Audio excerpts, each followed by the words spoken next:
Well, this is super exciting. It's my country living grain mill. Let's unpack this baby, get it set up, and grind some flour for tomorrow's sourdough bake.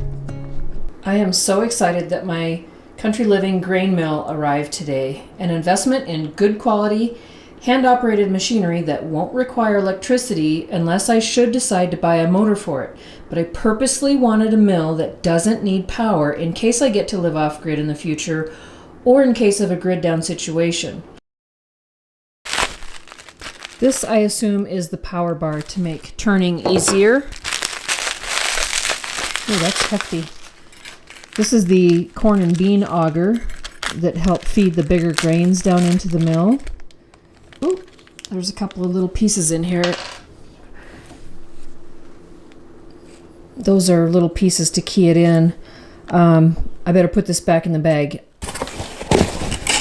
All right.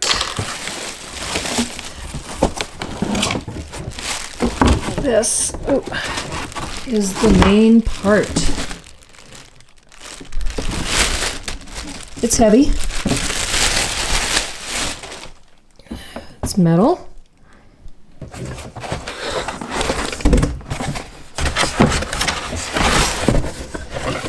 That's everything that's in the box. The first thing I need to do is bolt this down. Until my country living clamp comes in, I got some 7/16 inch nylon washers and these 3-inch C clamps to be able to clamp it to my table.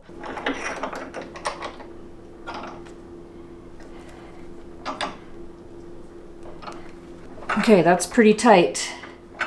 They include a little baggie of flour because they test it at the manufacturing facility. It says, to double test the country living grain mill, we hand grind wheat berries in each mill before shipment. Enclosed is a portion of flour that came from your mill. We left the setting in place to give you an idea of the adjustment needed for this particular grind. Good grinding and good health. Here's the flour that they tested. It's very fine. The first thing it says to do is to install the flywheel. So you can see on here, rubber banded on this shaft for the flywheel is the key shaft. Okay, so that needs to go right in there. And then we need to slip the flywheel on there. And you can see that the flywheel is keyed as well. So it only goes on one way.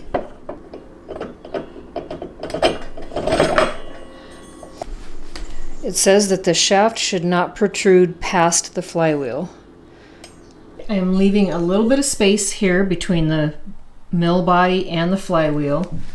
The shaft has not protruded out from the flywheel, and I need to tighten that set screw down. So I'm going to do that and I'll be right back. I ordered the power bar extension to make turning easier, and it comes with a bolt and a washer. And I just need to insert it into this hole and tighten it down with a 9/16 wrench. Tight, but not too tight. Now it's time to put the handle on the power bar. So I'm going to thread this into this hole.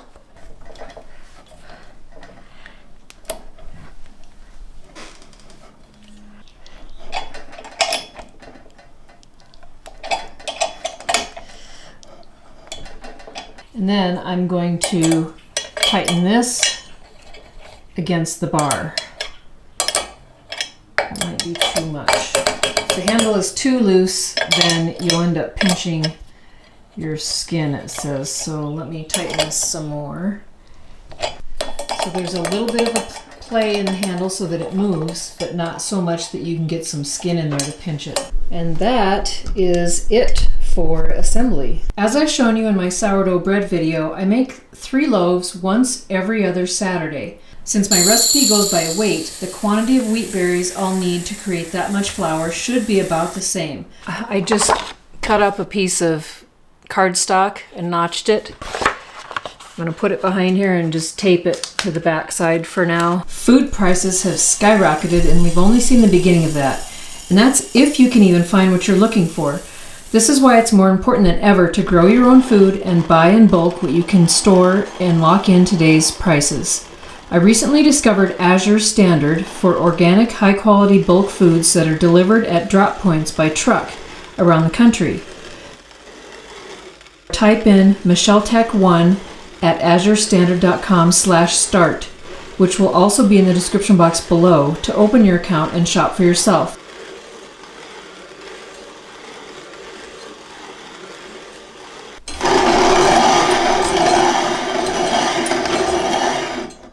Okay, the hard white is ground. That took exactly 25 minutes to do 37.1 ounces. So I'm gonna cover this and do my 3 ounces of hard red.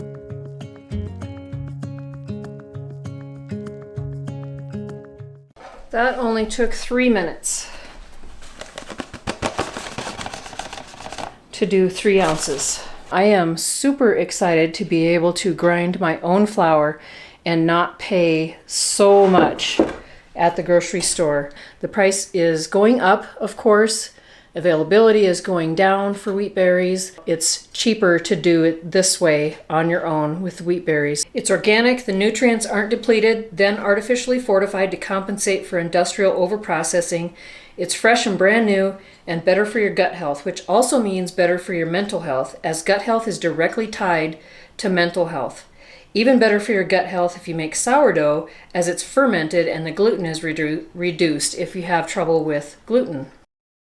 It is sourdough day.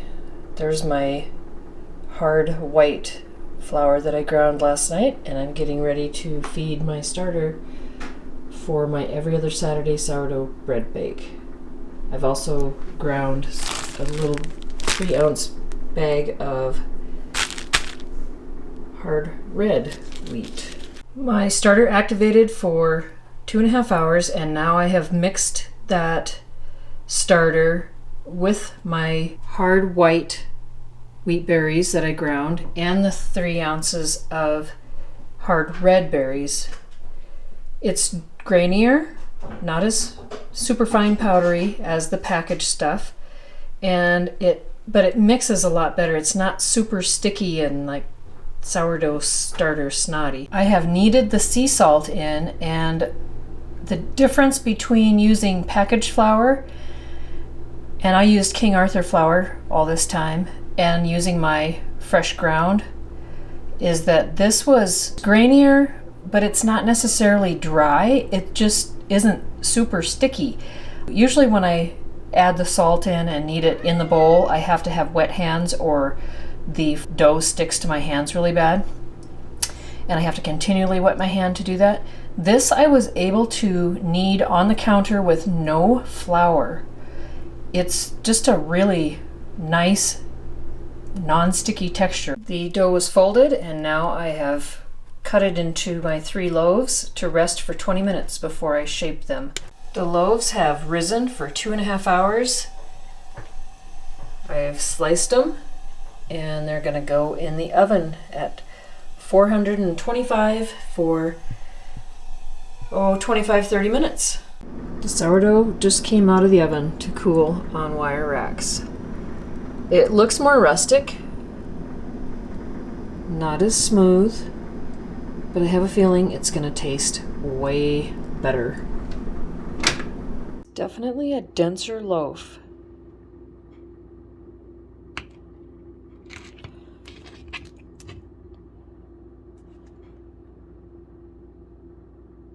I added to my mill accessories and got this nice wood cover for the hopper, and then this custom built flour bin that's got a lid, and it's nice because it's got a cutout so that it fits right underneath the mill, and then you can also keep your flour in there, and it's got rubber feet on the bottom so it doesn't slide around.